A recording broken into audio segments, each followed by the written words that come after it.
Hari ini Kak Ruth akan membahas tentang akar 2, akar 3, KPK, FPB, pecahan.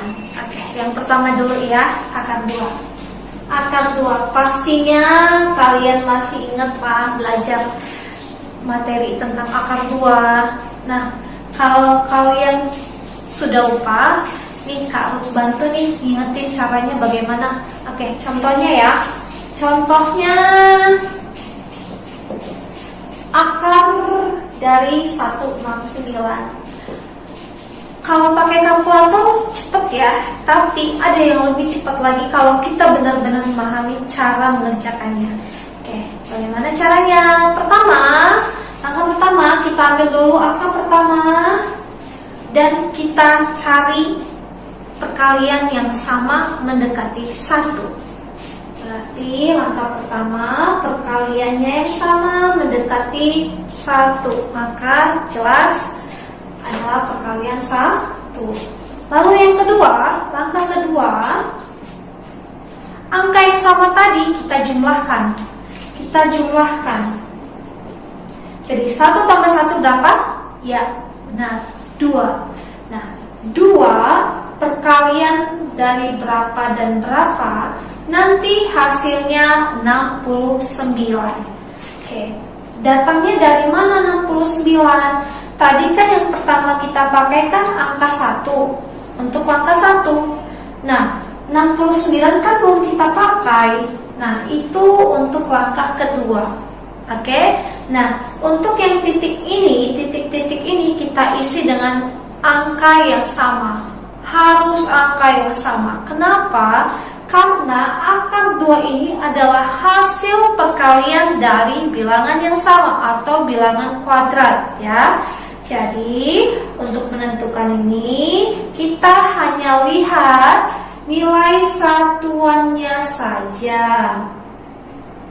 Untuk 9, nilai satuan 9 perkalian dari angka apa saja? Kalian masih ingat dong pastinya. Oke, perkalian dari 3. Ya, benar. Perkalian dari berapa lagi? Ya, benar. 7 dan 7 ya. 49. Kita fokus ke nilai satuannya. Ya, ada 9 dan ada 9.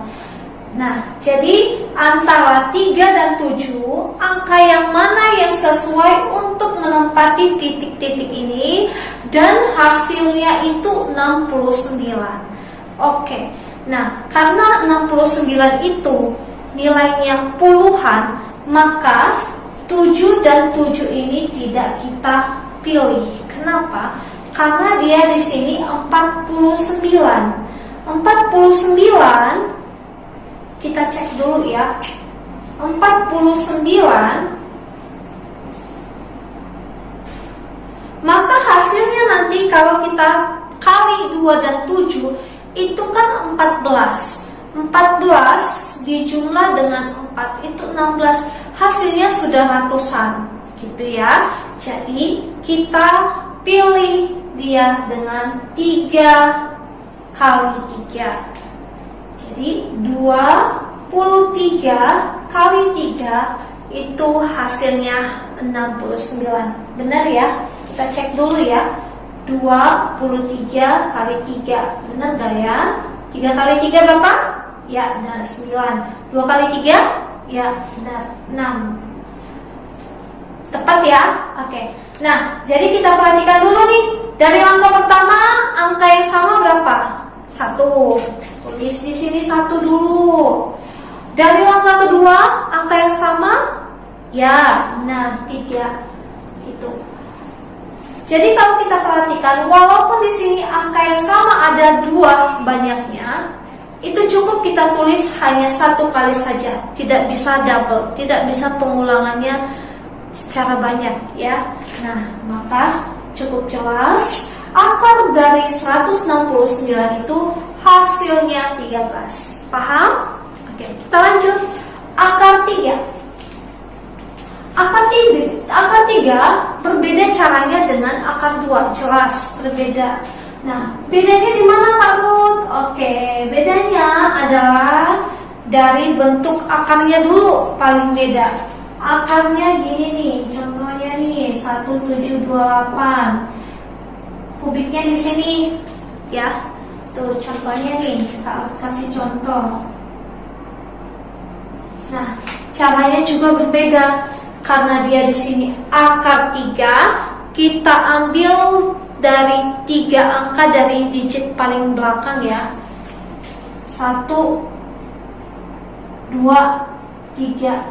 Nah, jadi yang kita ambil angka yang pertama sekali untuk langkah pertama adalah 1.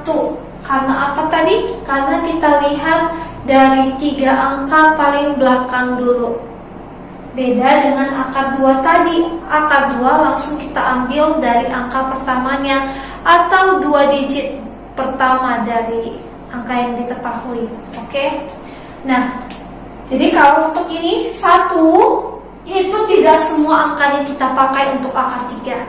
Cukup hanya angka depan atau yang di awal dan angka yang di belakang atau digit terakhirnya atau satuannya. Oke? Jadi kalau 1 di sini untuk langkah pertamanya perkaliannya sampai 3 kali ya. Ya, jelas. Karena di sini tadi akar 3. Akar 3 berarti bilangan kubik 3 kali perkaliannya secara berulang.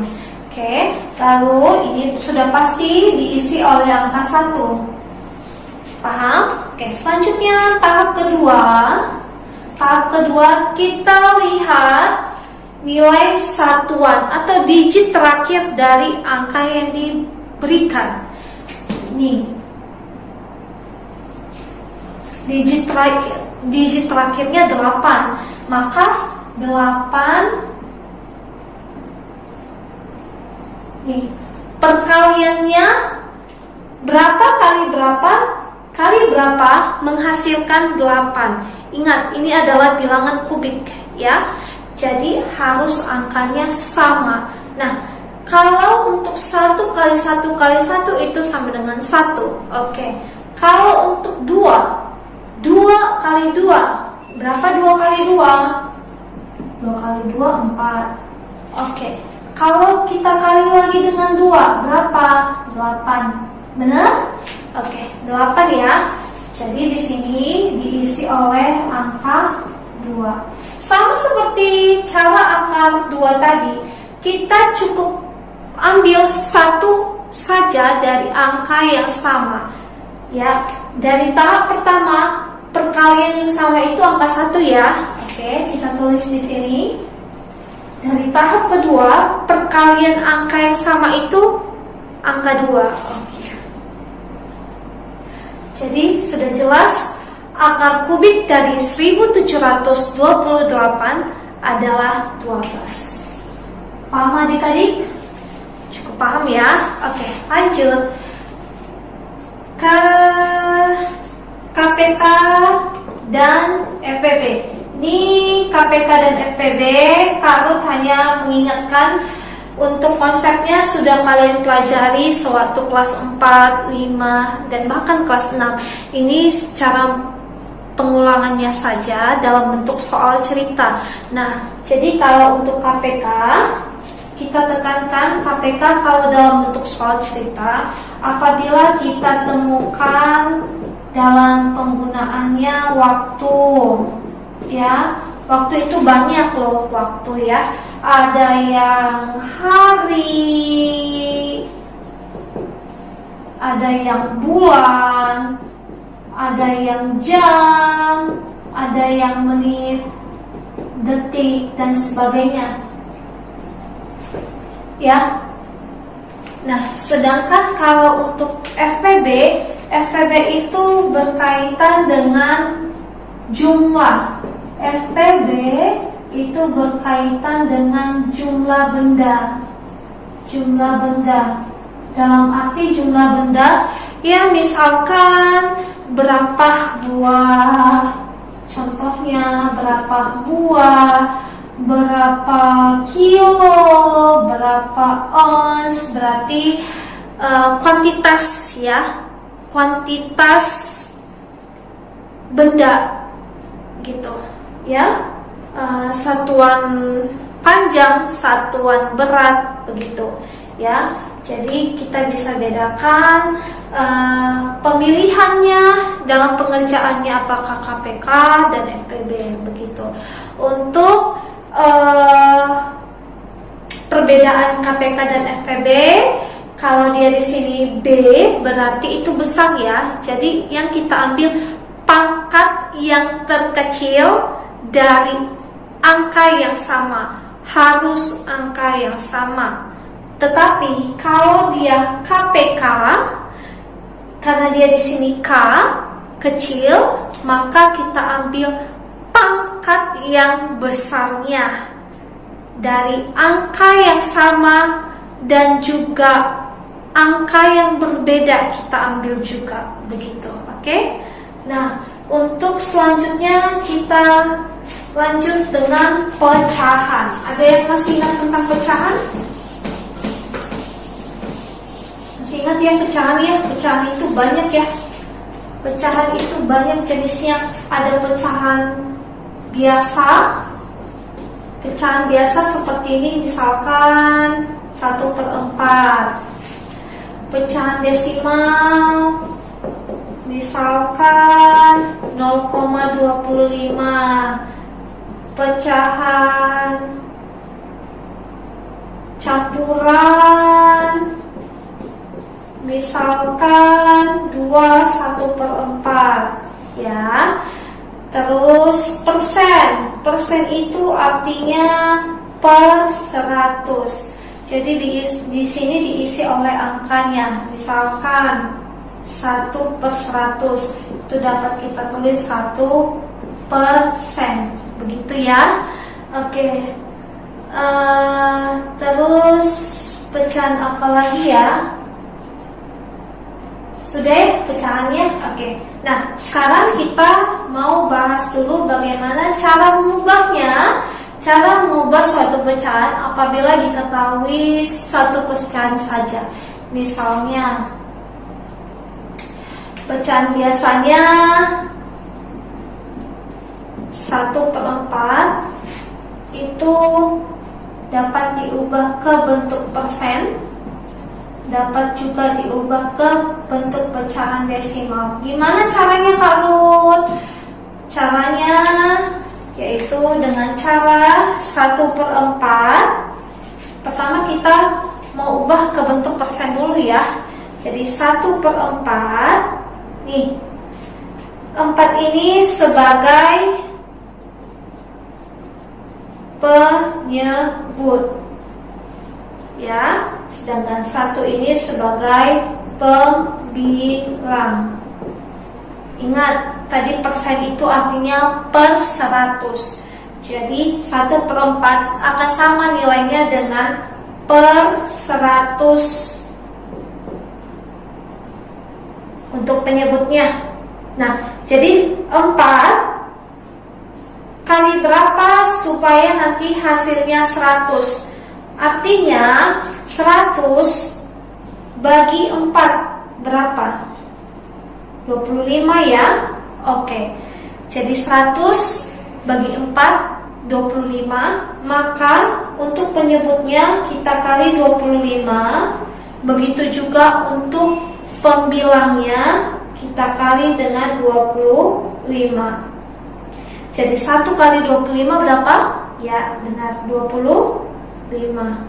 Oke, jadi kalau 25/100 sama halnya tadi dengan ini, 1/100 sama dengan 1%. Jadi simbol persen seperti ini ya, simbol persen ya. Maka kita bisa persingkat penulisannya 25%. Begitu ya. Oke. Nah, untuk mengubah pecahan biasa 1/4 tadi menjadi desimal, bagaimana caranya?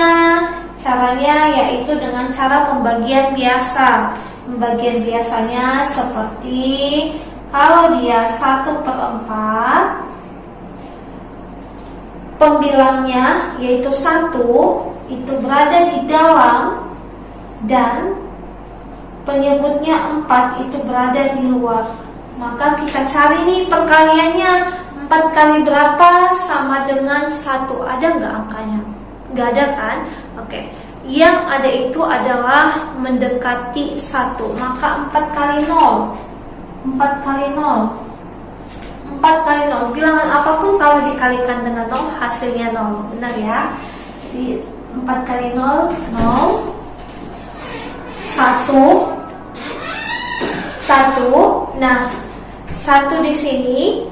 Ini bisa kita lanjutkan pembagiannya dengan cara apa? Kita tambahkan tanda koma di atasnya. Kalau kita tambahkan tanda koma di atasnya atau di samping angka 0 tadi, maka ini akan berubah menjadi 10. Nah, kalau dia sudah 10, maka kita bisa melanjutkannya. 4 kali berapa sama dengan atau mendekati 10? 2 ya. Oke. 2. 4 kali 2 berapa? Ya, 4 kali 2 8. Oke, 10 kurang 8 berapa? Ya, 10 kurang 8 itu 2. Oke. Lalu kita lanjutkan lagi. Kita lanjutkan lagi dengan penambahan 0 lagi. Begitu seterusnya. Menjadi tadi sisanya kan 10 kurang 8 itu 2. Nah, sekarang kalau kita tambahkan lagi 0 di samping 2 akan berubah menjadi 20. Maka 4 kali berapa supaya 20? Ya, benar, 4 kali 5. Maka hasilnya sudah kita dapatkan, yaitu 0,25. Dengan catatan bahwa setiap hasil bagi bilangannya, untuk bilangan desimal itu harus 0 ya.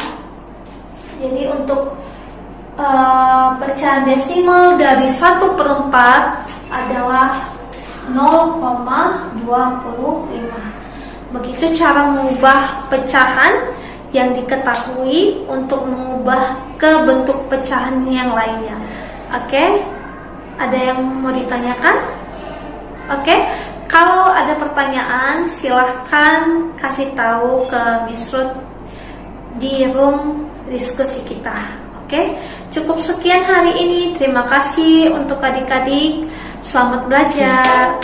Now it's all just you got me on blast and you're over